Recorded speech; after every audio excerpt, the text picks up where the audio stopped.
Hi and welcome to episode 16 of Proof. To wrap up our first season, Jacinda, Kevin, and I, along with Dan the Cameraman, are here to answer some of your questions, discuss what making the season was like for us, and fill in some of the things that we learned while investigating that didn't make it onto the show.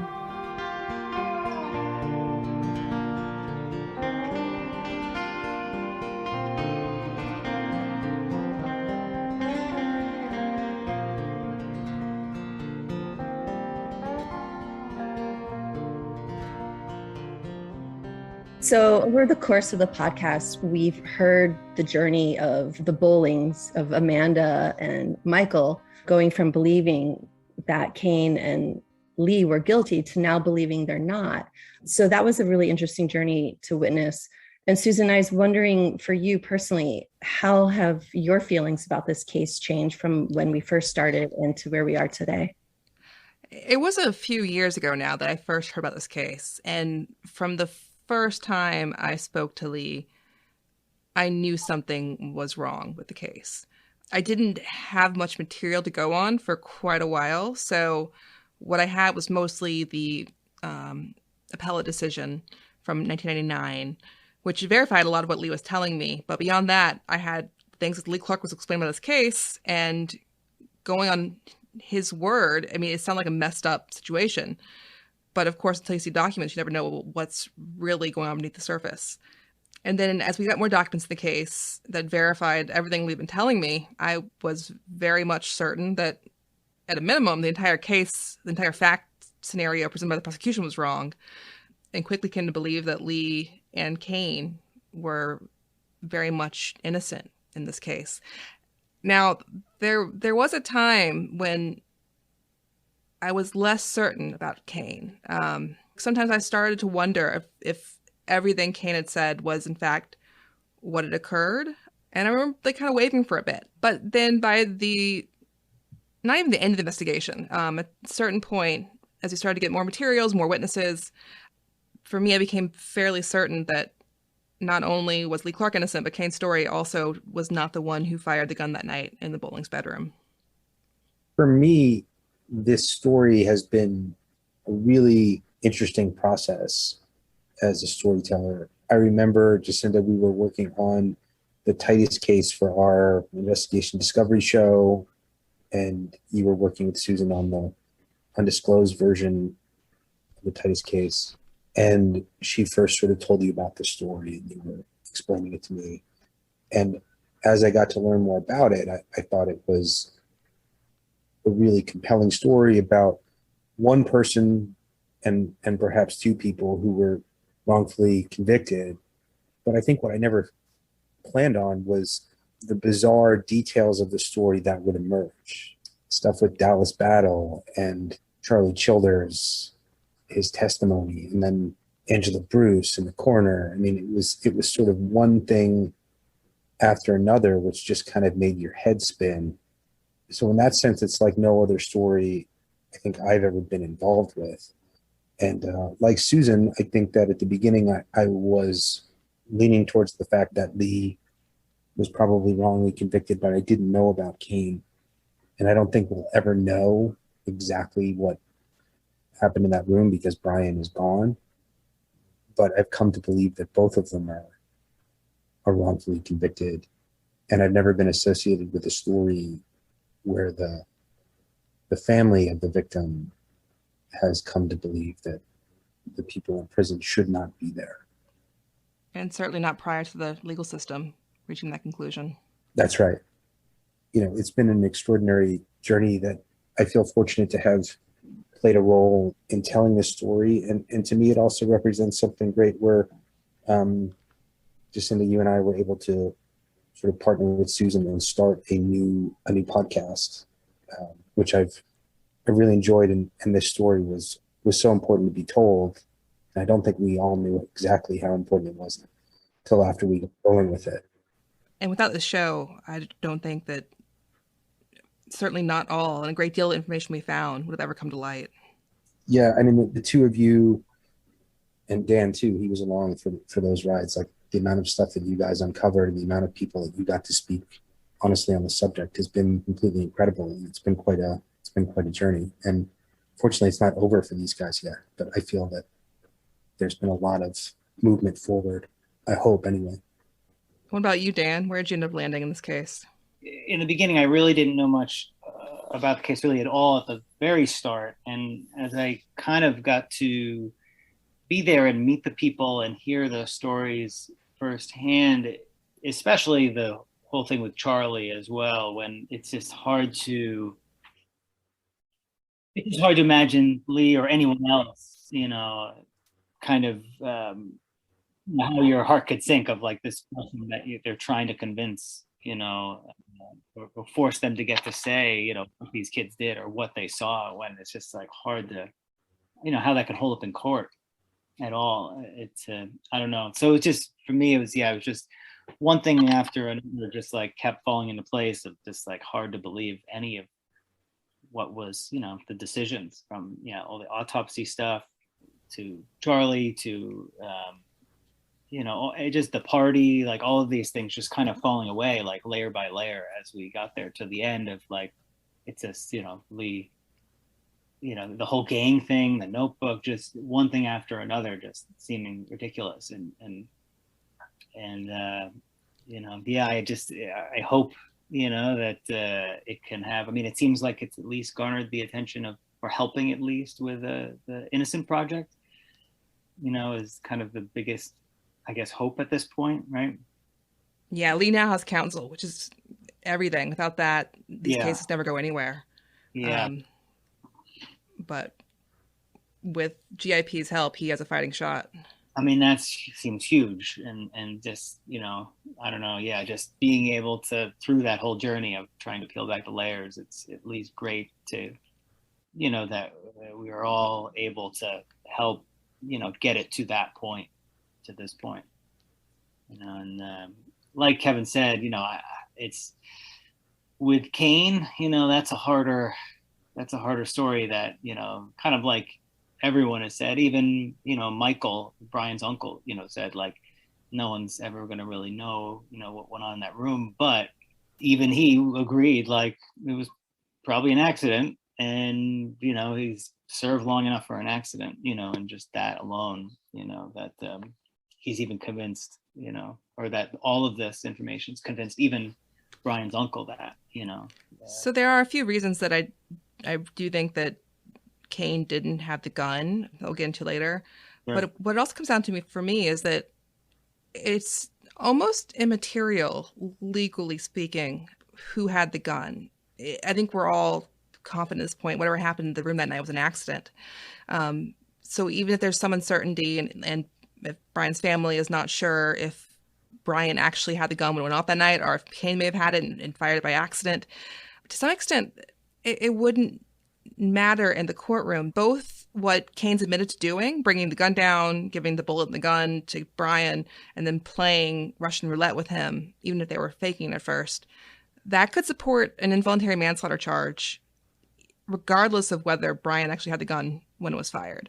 So just adding in the fact that, assuming Kane had the gun instead, wouldn't necessarily mean that Kane would face any more legal jeopardy than he already was. But Susan, I thought wasn't Kane acquitted of involuntary manslaughter? Yes, he was. So at trial, the jury was given the option to convict Lee of like murder, first-degree murder.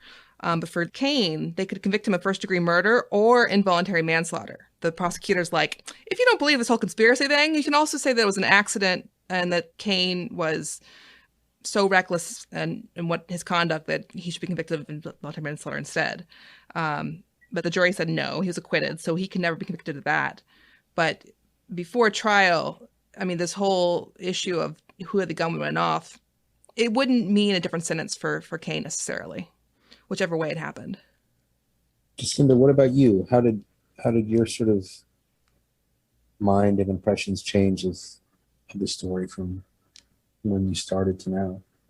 Well, for me, I go in with an open mind, but even after, how many years of true crime have I been working, I also tend to think that our legal system works and that we get it right.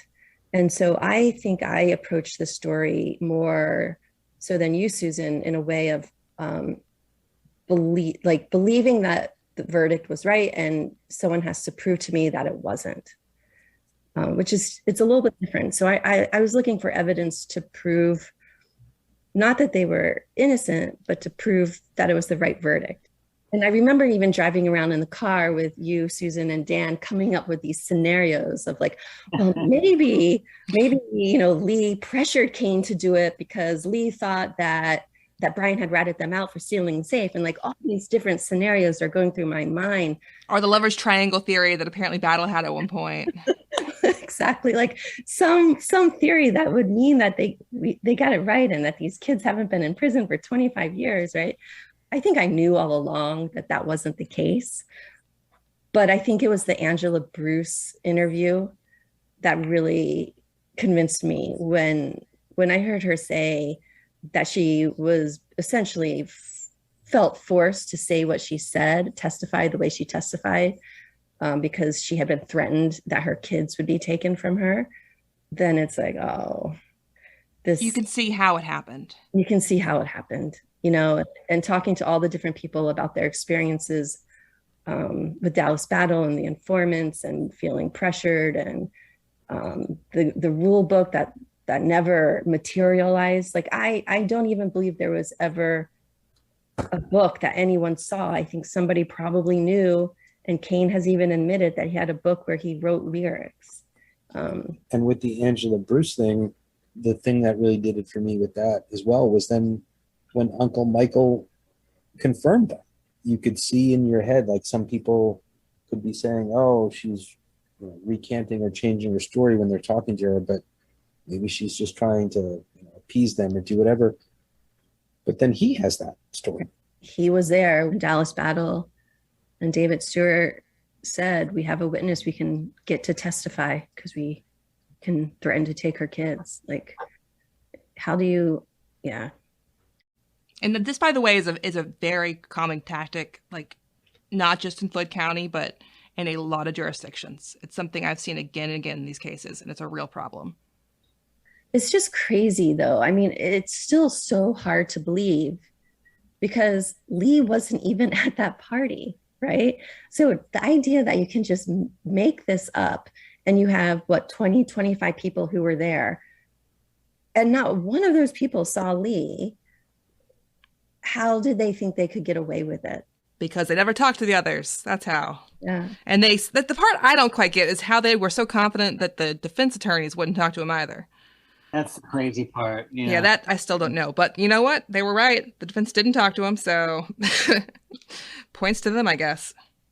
It's crazy to imagine they're just like, this person's not going to do a good job. They're not going to bring in, the correct witnesses to fight Just even the basic ones. It's not even like it would take a whole lot of ingenious sleuthing to figure this one out. You just like say, Angela told us the names of like 4 or 5 people who were there. Let's go talk to them and see if this all happened this way. And I think even Angela kind of considered that like a point in her defense. She's like, I told them who else was there. Like she wasn't trying to cover that part up. Like she gave them names they could use to verify the story, and they wouldn't have verified it.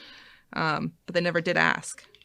Yeah, they instead just called Phil Story to testify, which was easily discredited. He's Kane's uncle. And he proves that there was a party. So we know that part isn't made up anymore because he's confirming it. Right. Jacinda, we have now made it through our entire first season of Proof. And this would not have been possible without the best breakfast in the world. Susan, over the course of this podcast, how many boxes of Magic Spoon do you think you went through? Too many to count, but I've definitely settled on my chocolate peanut butter combo. That's the gold standard for me. All the love to the frosted and to the fruit, but peanut butter and chocolate, those are mine. Well, for people who don't know what we're talking about, Susan, you want to tell everyone what Magic Spoon is? Magic Spoon is delicious, sugary cereal that's actually good for you. And it is magical. It tastes like the cereals from your childhood that are full of sugars and coloring and God knows what. But this stuff, it actually powers you through the day. Yeah, it tastes good. It reminds you of your favorite cereal from when you were a kid. It's hard not to just feel happy when you're eating it. It has 0 grams of sugar, 13 to 14 grams of protein, and only 4 net grams of carbs in each serving. And only 140 calories a serving. That's nothing. It's also keto-friendly, gluten-free, grain-free, soy-free, and low-carb. The variety pack comes with 4 amazing flavors: cocoa, fruity, frosted, and peanut butter. So go to magicspoon.com/proof and grab a variety pack and try it today. And be sure to use our promo code PROOF at checkout to save $5 off your order. Magic Spoon is so confident in their product that it's backed with a 100% happiness guarantee. So if you don't like it for any reason, they'll refund your money, no questions asked. So remember, get your next delicious bowl of guilt-free cereal at magicspoon.com/proof and use the code PROOF to save $5 off. Thank you, Magic Spoon, for sponsoring this episode and helping us get through the first season of Proof. So, where do things stand now? We have a question from Wonderfully Made 139 on Instagram, and they write, "What I don't get is with all the crazy things coming up that seem completely unethical or illegal with the trial, how are Kane and Lee not getting a mistrial or something legally? Isn't there more than enough evidence to throw out the conviction?" Unfortunately, that's not how post-conviction works. Post-conviction is a very slow, low-odds world where most of the time you don't have a prayer of challenging your conviction. And it's getting harder every year with the way rulings coming out from various courts, undermining the ability of defendants to challenge their conviction. So no, that there's no amount of evidence that would ever give you a quick ticket out. The closest you can hope for is DNA. In some jurisdictions, some cases, that will sort of fast track post-conviction proceedings, but not always. Sometimes they fight that too. But short of DNA, there's not a way you can just say, like, look at this, obviously something wrong happened here and I'll fix it. The only method will be either for the DA in Floyd County to suddenly decide that, you know what, there's a problem here and try to go about fixing it, which, you know, hey, maybe it could happen. More likely, it will be fought in court through some sort of post-conviction proceeding. Who's the defendant in that case in terms of if, like, the GIP, the Georgia Innocent Project, is like bringing it to court? Is it the state that's defending themselves, or how does that work? Yep, for GIP, they brought on Lee Clark's behalf. So there's 2 possible options for sort of post-conviction filings, or 2 main ones. One would be a habeas corpus petition, which is sort of an old writ that is used to challenge the constitutionality of your conviction. And that is always filed where the defendant's being held physically, like where their body is located. That's the jurisdiction they bring suit in.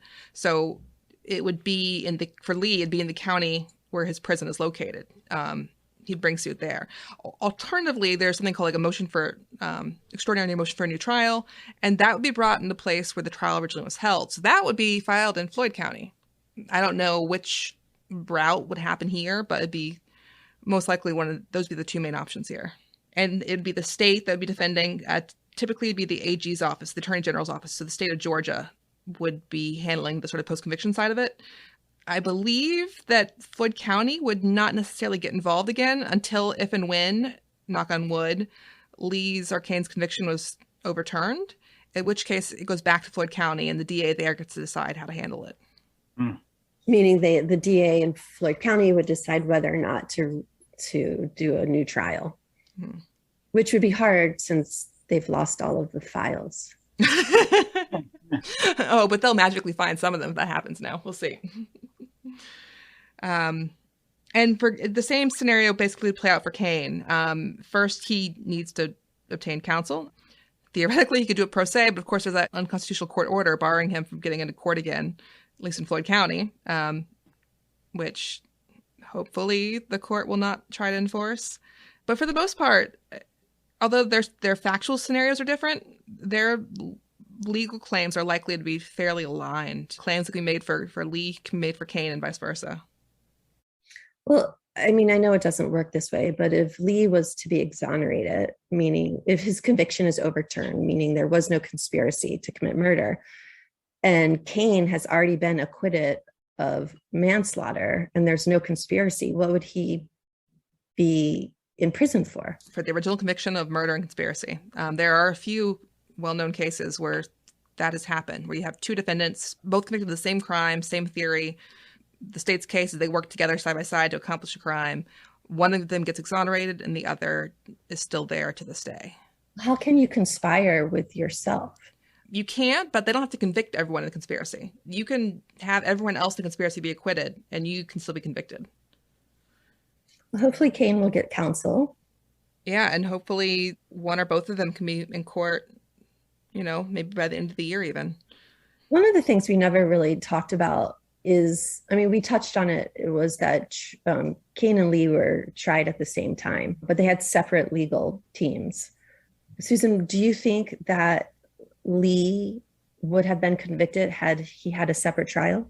I don't think so. You can never tell with juries, especially juries in Floyd County, but I don't think they would have been able to do much. They could have tried to use some evidence that was actually barred from their trial because of rules governing sort of hearsay stuff. They could have tried to use Kane and try to put him on the stand, for instance, but they didn't need to do that because he actually voluntarily did it. So there would have been a few things the state could have done differently that might have helped them a bit if Lee was tried separately. But overall, I just don't see it happening. Well, Kane has never once said that Lee was there that night. He's never, ever said that. Yeah, but they might have been hoping that originally, that he would. They were hoping that. That's what Battle thought that he could convince Kane to do by giving him the 20 serve 10 deal. So one issue that remains unresolved is the forensics question in this case. We had a question from Dr. Elizabeth at Dr. Practitioner on Twitter, and she writes, I thought Burns was the coroner and the funeral home director. Who did the embalming? Surely that person would know and or have record of whether an autopsy was done. Craig Burns was an embalmer. He did work at funeral homes, but he didn't have his own funeral home. He's not a director. He didn't own his own place. He was just an employee there. And he also was never an employee of Henderson's, the funeral home where Brian was taken. So he would not have done the embalming in this case. As far as the autopsy goes, well, what's interesting that we learned from Brian's uncle Michael is that he recalls calling the funeral home and having them tell the family that Brian's body had been taken for an autopsy somewhere. That for me is one of the major unresolved issues here, is whether or not that autopsy did occur. And at this point, I don't think we can say. I think it's possible there was something done for real and that record has not come to light, but I think it's equally possible there was never even an attempt to do an autopsy, just a paper trail of it, which may or may not still exist. You think that there is a possibility there was an autopsy? I do, because I think it's possible. I know it's possible for the GBI to have hide autopsy stuff because they did in the Joy Watkins case. I think more likely if one happened here was with a private pathologist, a private doctor who was hired, and so there wouldn't be a GBI record necessarily. There's some evidence seems to indicate one may have been done and perhaps the results weren't favorable to their case, so they didn't talk about it after that. What's the evidence that it did happen, though? Besides family members thinking there was one that happened. There are recollection about being told by the funeral home that the body had been taken for an autopsy. It would kind of fit up with the idea that so Craig Burns decides this is a murder based on his theories about what murder gunshot wounds look like. He tells Battle. Battle's like, well, shit, guess we better send this out for an autopsy. And that would have been done in the time period between when they go to the funeral home to see the body and in between the viewing at Brian's grandparents' house. And there's the fact that for some reason, the death certificate or the investigator's death investigation report is left unchecked, which Burns himself acknowledged was very weird and he couldn't explain. And to me, suggests the paperwork here is messier than we know. Because if there's a yes-no answer, that would have been filled out. I suspect the reason it was not filled out at all is because the answer is complicated. And rather than do something on that sheet that would be a lie, he just didn't fill it out at all. And the sheet, there's a box where you can check whether there was an autopsy, a toxology report. What were the other options? No autopsy, external exam. Right. And it's just left blank. And it's signed by Craig Burns. Yeah, but does that lean toward, you just think that at least leans towards the possibility that there was one? Because at the same time, I don't know, maybe that he did that multiple times accidentally over. Yeah, I guess for me, the better way of putting it is it means that there's more to the story here we don't know yet. That there's some sort of additional factual developments that we have not quite pinned down. But if there's more paper trail out there, it's possible we could figure out what happened, especially if the coroner's office ever decided to comply with the Open Records Act and give us the records we requested. Sure. Yeah. We have a question from at Kurt Bianchi on Twitter. He writes, in Clark v. State, 1999, Georgia Supreme Court appeal, the ruling refers to, quote, the neurosurgeon's testimony that he found no powder burns in the victim. As I understand it, a neurosurgeon didn't examine Brian's body, correct?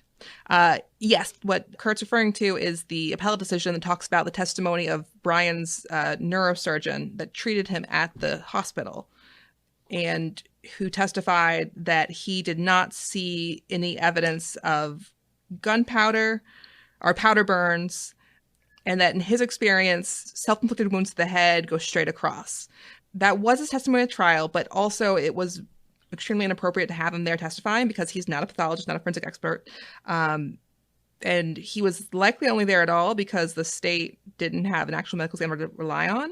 But there's a reason you use actual forensics professionals because, for instance, his testimony about the shot across the front of the head is not accurate. In fact, the vast majority of self-inflicted wounds to the head are angled backwards, not straight across. But as the expert we spoke to theorized, since a wound straight across the head like that is more likely to be survivable, it makes sense that the neurosurgeon who treats living patients would encounter that more commonly, even though the majority of patients have wounds that angle backwards and they just die right away. And Brian was still alive. Yes. Saw him. The wound Brian had wouldn't usually be survivable to any degree. It's not survivable long term, but the fact he was still alive is somewhat unusual. So that could be why it was not something that his doctor had encountered commonly. And there is one last area that I think could potentially be significant here, although maybe too late now to ever prove it. One of the signs of a contact shot, a gun that's being held to the head when it was fired, is the presence of not only powder burns, like burning from the gunshot, but also soot deposit, where the gun, when it's fired, like sort of a cloud of soot goes in the air and lands on things. That's what GSR is testing for and whatnot. But in the case of a revolver, which was used here, you have sort of the cylinder, you have the where the bullet is fired, it's not only expanding energy out through the barrel, you also have soot going out around the cylinder. And there's something called cylinder gap soot deposit that can occur. And we have some photos of Brian's body before it was ever handled by anyone. It still has medical equipment taped to him. He's covered in blood, so you can't really see any wounds. There's not much visible. But one thing that is visible is two grayish patches on his hairline, kind of surrounding where the gunshot wound would be, if you could see it. And I wonder if perhaps this is cylinder gap soot deposit from the revolver, because it very much looks like that based on the images we have. And that would be further confirmation that this was a contact wound. Unfortunately, soot like this just washes off. It would not have remained. There's no way now to confirm that's what happened. But to me, that's another point of evidence that makes me think that it really was Brian who had the gun when it went off. That and the fact that the gunpowder residue test on Kane's hands came back negative, plus the black marks on the face. If the body was to be exhumed and there was gunpowder in the bones of the skull, like all of that together. Well, that would be game over. That by itself would give you an answer. Would paint a pretty convincing picture that Kane didn't pull the trigger. Yeah. So there was a lot of interviews in the show that never made it on. We talked to a lot of people, some more credible than others in this case. A few times we would talk to witnesses in this case who seemed to have information that was very relevant. And when you're hearing it, you're like, wow, that's a big deal. Only for us to later discover that it was all of not. But it's when you work in these cases, it's a reminder that the police go through the same thing, and that if they find a witness who tells them a crazy story, sometimes they choose to believe it, and that becomes part of the case. I know in this case, for instance, we talked to one witness, a neighbor who lived not far from the Bowlings, who, when we spoke to him, confidently told us that the night the shooting happened, Kane came to his house and confessed to him. And Jacinda, what did you think when we talked to that witness? I was just confused when we talked to him because it didn't fit the timeline that we had put together. In my mind, I kept thinking, well, when would he have done that? When would he have had time? Because He was at the house, he was at the hospital, he was at the police station. It didn't make sense to me. So I came out thinking, I don't know if I believe this guy. Yeah, but it is unnerving as someone confidently tell you something that important in a case, and for no obvious reason to be lying about it. Although we later were confidently told by many people in the case not to put any credit on the stories that he was telling. We also had another witness we spoke to who told us a convoluted story about how at the courthouse, when all the witnesses were there waiting to be called to testify, Angela Bruce actually identified a third boy who had been with Kane and Lee at the party at her house that night, which, again, definitely never happened. The story, as I recall, is that Angela Bruce pointed to this person and said he was there too, and that person took off running, and there was a chase to find him and bring him back to the courthouse. And it's a room full of people in this like waiting room, people who could be called to testify. No one else remembers this happening. Yeah, so we can be pretty confident it was not a credible story. Yeah, a lot of things we've heard and just tried to verify and corroborate, never could. You never want to just discredit someone because it sounds far-fetched, right? You have to. Yeah, you never want to like hear someone tell you something that's possibly important and be like, nah, I don't believe that.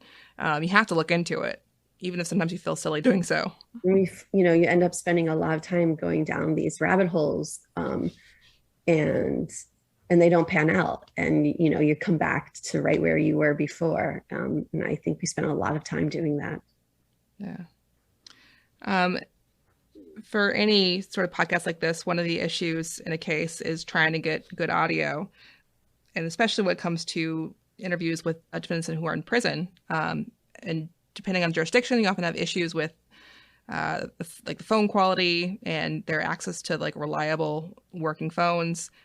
But here is one clip to show sort of the difficulties you can have in trying to get good audio from interviews with, for instance, Lee and Kane. I don't know. I don't know what to say, Susan. I don't know what to tell you about Kane's part. I really don't know. I'm at a loss for words. The only evidence that's really what's that banging sound behind you? What now? There's like a banging sound behind you. Oh, you hear that? Yeah. It's a guy over here. He's slapping bags of candy on the floor, crushing them up. Why? Look, it's every night around here. He does this stuff. He smashes all this candy up, and he puts all these different flavored candies together, and he makes this stuff what they call crack candy, and he sells it. I'm serious. I'm not doubting you, but like, what is crack candy? It's all kind of different candy made up. I know for Lee and also for Kane, this has been, they're very glad for the podcast and for the investigation we've done, but I know it's not always been easy on them. It's also just so far out of their normal existence and experiences, having gone to prison so long ago now. And Lee talks to his dad all the time, and his dad kept him updated on sort of social media and what people are saying about the podcast.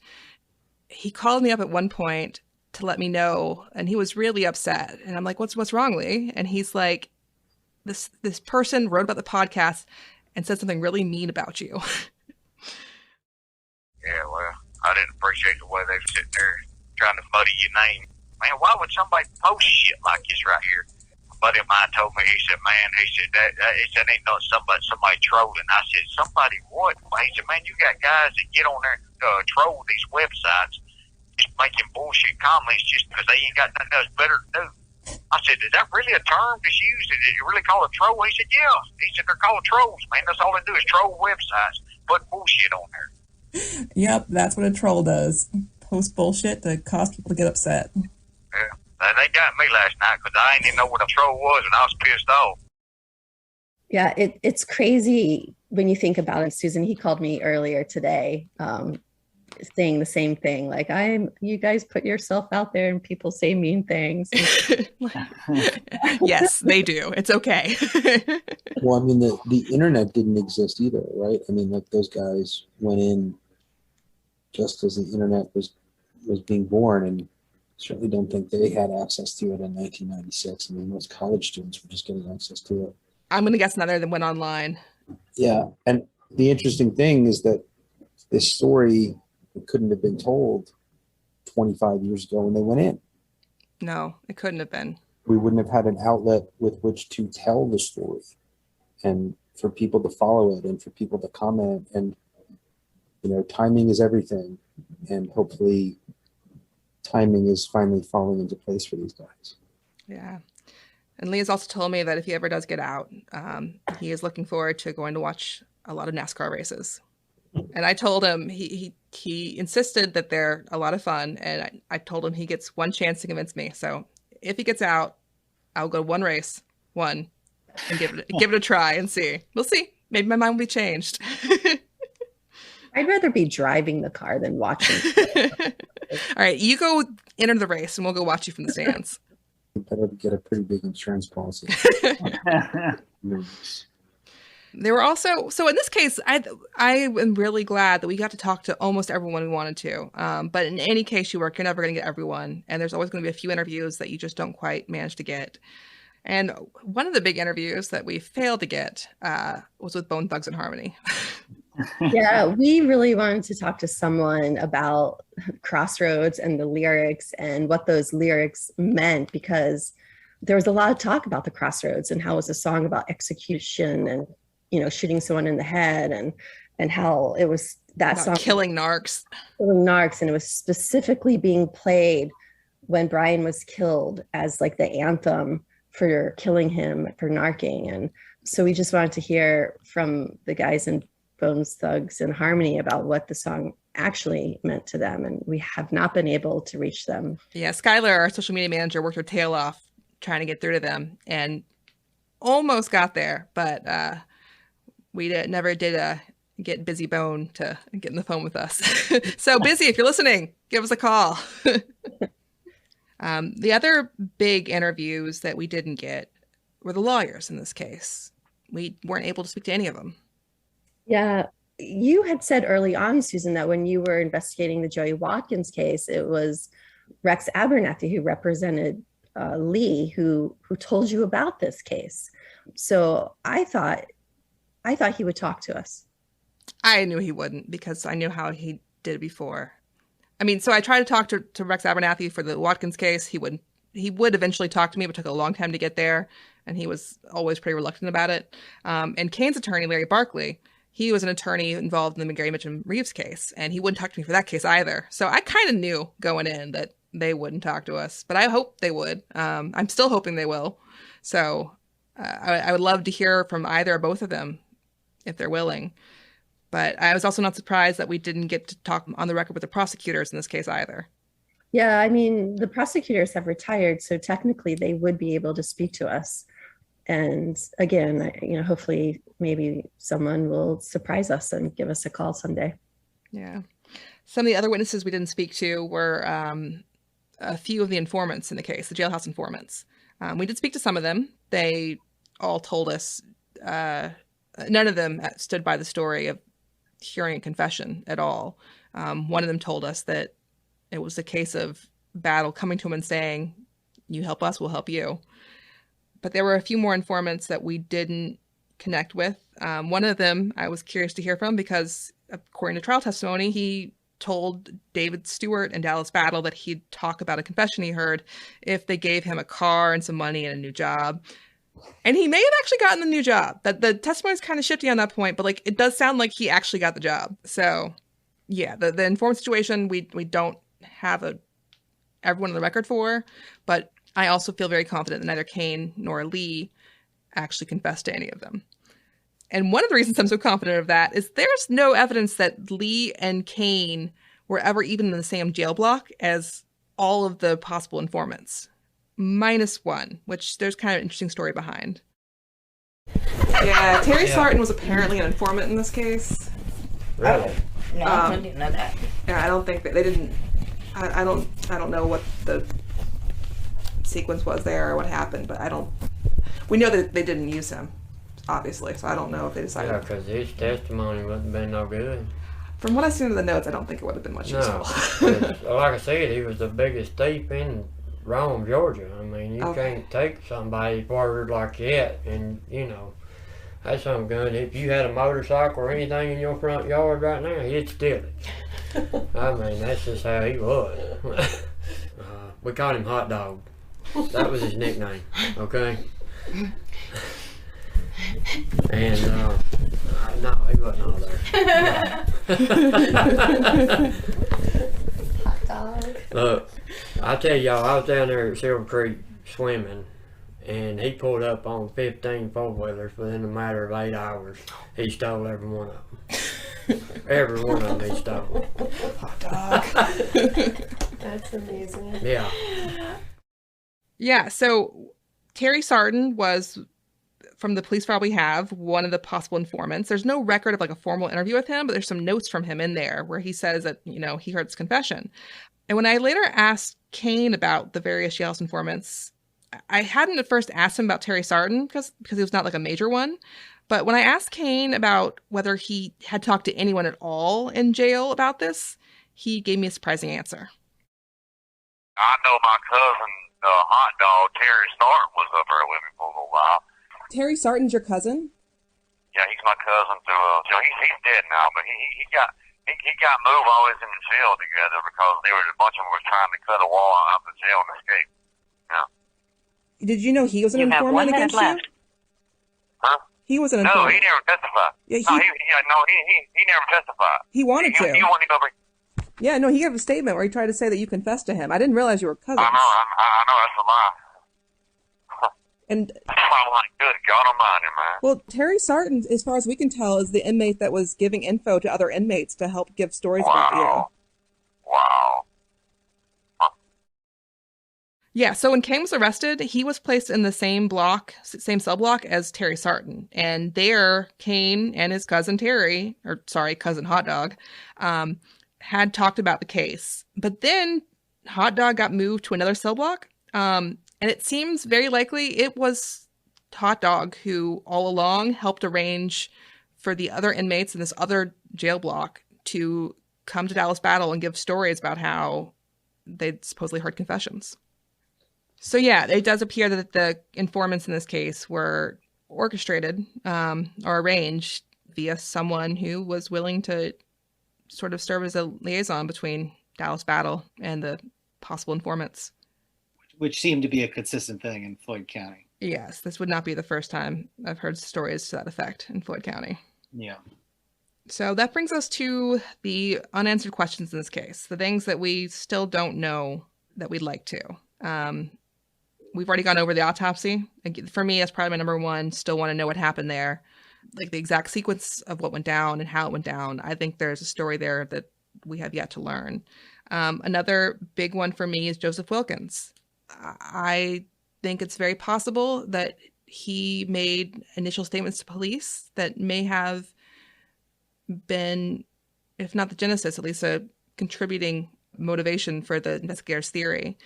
And one thing that we learned from people who listened to the show and contacted us is that they recall the day after Brian's funeral, Joseph Wilkins actually went to school with the police and left with them as well. And in fact, one of his old classmates had a diary, and the student's diary wrote down on that day that Wilkins had been brought to school by the Floyd County Police. The student didn't have their own memory of this event anymore, but the diary itself is good evidence that it did occur. And I suspect that's another case of more records that we have yet to get, but are still out there somewhere. I mean, it can mean so many things, though. If the detectives are going with this theory that it was gang retribution, they could be saying, you're next on the list, Joseph, you're next. Yep. And, making it seem like he needs protection and he's in danger. And, oh, we have to escort you to school or take you out of school or whatever. Who knows, right? Because we don't have records of it. And my point is, we don't know what the motivation was, whether it was coming from Joseph or whether it was coming from the detectives. That's true. And another unanswered question that doesn't actually matter, but I'm still kind of curious, is the pillow. Like, what the hell actually happened there? Like, how did it really get into the Captain Shiflett's car? And and where it come from. It wasn't part of the case. It wasn't part of any murder conspiracy. It has no real relevance, but I feel like there's like a Keystone Cops episode based on the entire life history of the pillow.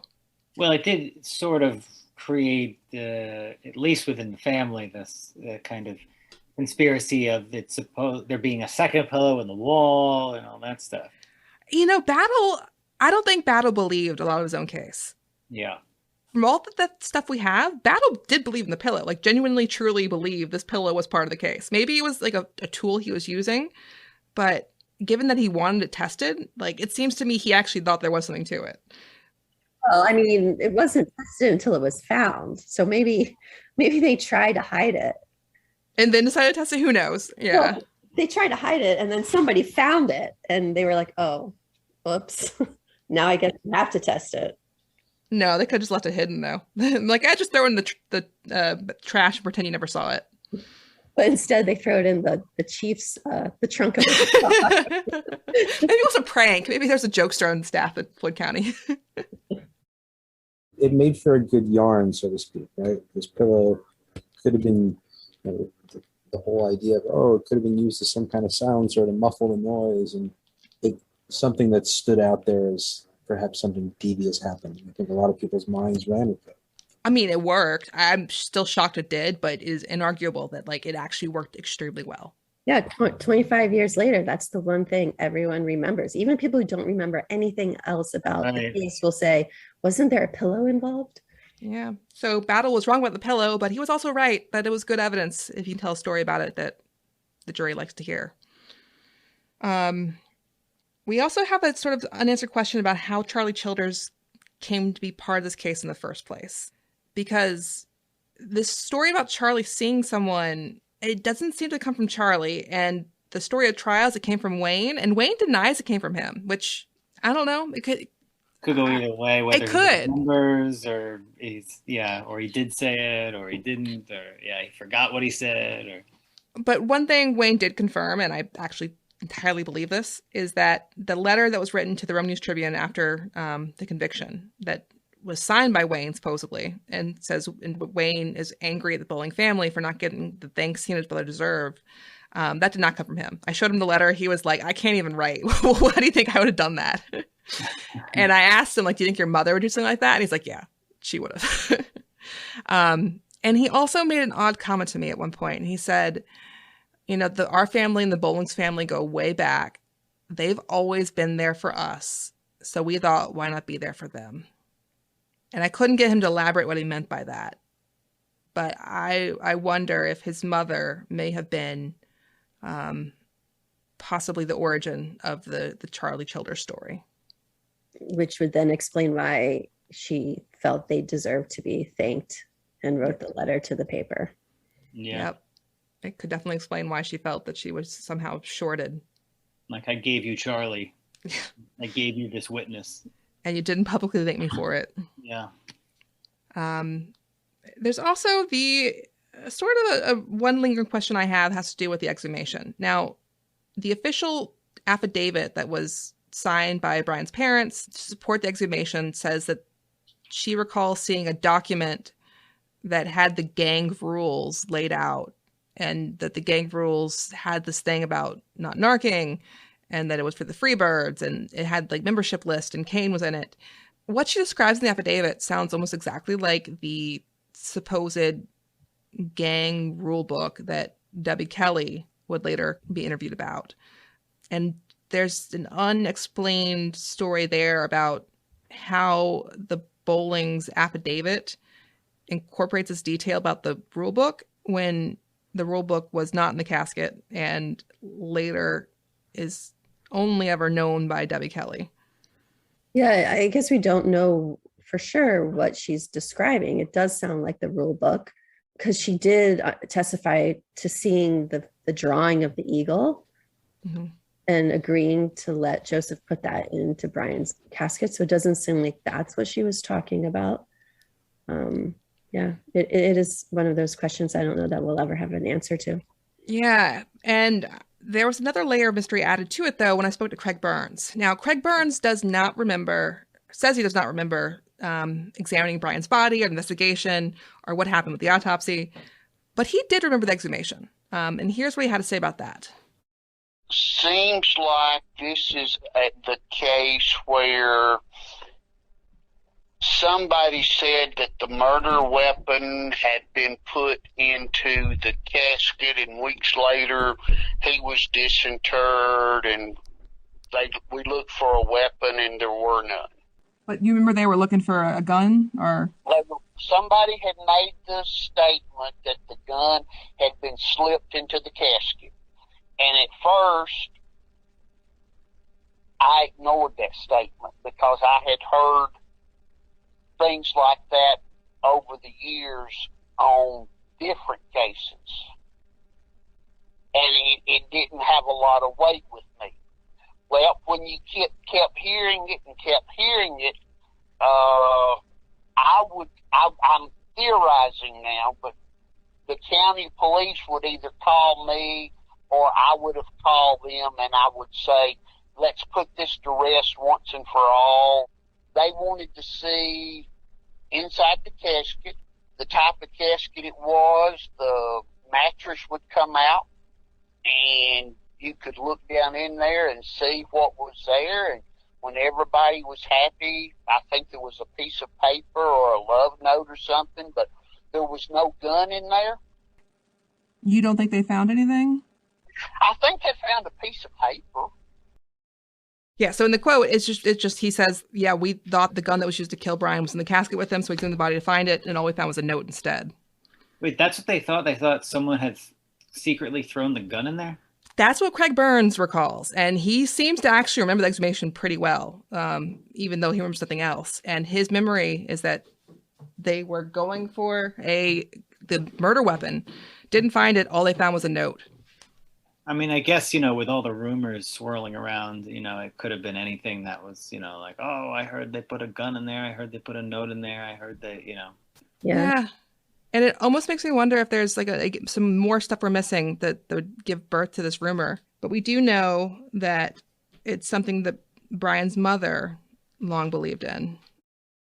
Deborah told me before she died years and years ago, I really didn't make nothing of it because I thought she was still grieving at the time. She was, because she did kept saying there's a also gun told buried or up under and Mandy, Josh's trailer. But she told us that she thought there was another gun that Lee took off with, ditched it in the graveyard or up there where those trailers are at the top of the hill. And that's where she used to try to get me to go crawl up under that trailer to dig for this gun. There's no reason to think the revolver that was found in the room and belonged to Kane's father was not the gun used to kill Brian. But it's another indication that there was some element of this investigation that we still don't know about and don't have records to document. It also lends itself to the idea that, we've heard Amanda say, and we've heard Uncle Michael say, there's just so many unanswered questions. And when there's a lot of unanswered questions, you're looking for answers. You're looking for other theories. You're looking for ways to have it make sense. Yeah. And if one of those questions that Brian's mom had was, if this wasn't the gun, if Kane didn't do it, then who did? And maybe there, you can see how your mind would go to a second gun theory or, whatever. Well, you kind of need a second gun theory. I mean, in the end, they didn't need it. They just kind of ignored it. But the actual theory that they're going with the trial is that Lee shot Brian through the window, then tossed the gun in and managed to have it land just between Brian's legs. I mean, the second gun actually kind of makes more sense, even though there's no evidence for it. Yeah. And of course, they never fingerprinted or tested the gun. So. And one other interesting thing that Jacinda and I found while working on this case has to do with another case in Floyd County from '94. And when we learned what had happened in it, I think for me it was kind of like a light bulb moment because it was sort of deja vu. In 1994, there was a shooting in Floyd County outside of a trailer that was initially reported to be a self-inflicted gunshot wound. Then a couple days later, the investigators decide that actually it had been a murder. And one of the witnesses was a woman who changed her story. She initially said it had been self-inflicted, and she said, oh no, it was actually a murder. And the story was that this other guy at the trailer had done it because the victim was a narc. Pretty crazy. Yeah, it seems like an awful coincidence to have in one county, like 2 years apart, 2 apparently self-inflicted shootings that were discovered to secretly be murders because of narking. And I wonder if this prior case may have influenced Battle's thinking in the bowling case. And that ended up happening, that it went to trial and this person was, or someone else was convicted, or they never found that person? Nope, he was convicted. I gotta say, it's another case I've got questions about from the little we know about it so far, because our buddy Craig Burns also testified in that one as well. Ooh, nice. Yeah, and in fact, there was no gunshot residue found on the supposed killer's hands, but there was gunshot residue on the victim's hands. They actually tested the hands in that case, and it was positive, and still they're like, it's an accident. It doesn't really mean anything. Oh, my God. Mm-hmm. Craig Burns, batting 100. Yeah. You know what's also, so I realized, I texted Jacinda when it finally occurred to me. My grandfather died in Floyd County in the brief 18-month span when Craig Burns was active as coroner. And I don't know for sure, there's no records about it now, but I can just see my grandmother. If she'd gotten a bill for that, for his death, she would have paid it. And I wonder still if I mean, how would anyone know that you don't, I mean, you pay for so many things with funerals and stuff. How would you not, like, how would a normal person not realize, oh yeah, I shouldn't be paying for this other procedure as well? Yeah, and how she was then after he died. Like, I just can 100% see and I have no idea if he did or not, because there's no record of it. We don't have all the records here, but like, it fits the pattern of a lot of the cases he handled. And if he had sent her a bill, I know she would have paid it. She would have got her checkbook out, written it, and sent it, and never questioned it for a moment. What was the fallout around Floyd County when everyone found out that Burns had been illegally charging people for years and years? That's a good question, yeah. You know, weirdly muted. People remember it, but it doesn't seem like there was a huge like outcry or anything. Which is so crazy. I mean, even those numbers that you guys were listing in that last episode of talking about Craig Burns, like, you know, $7,500 to like someone who like that woman who's, you know, like, I can't afford this. He's like, look, you know, in his response or whatever, like, I'm going to cut it in half. You know, you only owe me, you know, $3,500, you know, cause I'm a nice guy and I have money in a rainy day fund. Like, what the fuck? Like, yeah. I mean, and he really played on this whole, like he used Christianity a lot in his sort of pitch of like getting close to families and like getting their trust, and then sending these bills and like in a way that made it seem like he's been compassionate about it. Yeah. Which makes it even sleazier. Like, yeah. And the 166 fake postmortems. Again, like we mentioned in the last sidebar, but I just don't think it's possible. And we know it's not possible for him to have been doing this and not have been, not even caught, but not to have others in Floyd County know about it and be okay with it. Yeah. Which apparently they were to some degree. At least some people in the county administration were. Well, he even says when they come to search his house that he'd been tipped off by friends in the police department. Right, which is so fucked up. Like, what did he say? Like, I've known you're coming for 2 weeks. You're not going to find anything. Like, it's just like, okay, you should probably stop talking because you're just sounding, you know, spitting off guilty lines, you know. Yeah. Oh, conveniently, my hard drive just had a massive crash. Whoopsie. Yeah. At least I still have friends in the Floyd County Police Department. Good for me. Yeah, like, oh my God. You think Floyd County would have reacted more at having a defendant tell them straight up that, like, there's someone on the force undermining your investigations? You'd think they'd want to try and nail down who that was, but maybe they did. Maybe they did, and it was a quiet slap on the wrist or something. Quiet, you have to leave. Yeah. Early retirement. So it's been a long road, but this is it for season 1 of Proof. And hopefully we'll be back soon with a second season of Proof with an entirely new case. Yeah, we have a few cases we're looking at now, but if you have any cases you want to suggest to us, please reach out. We'd love to hear from you.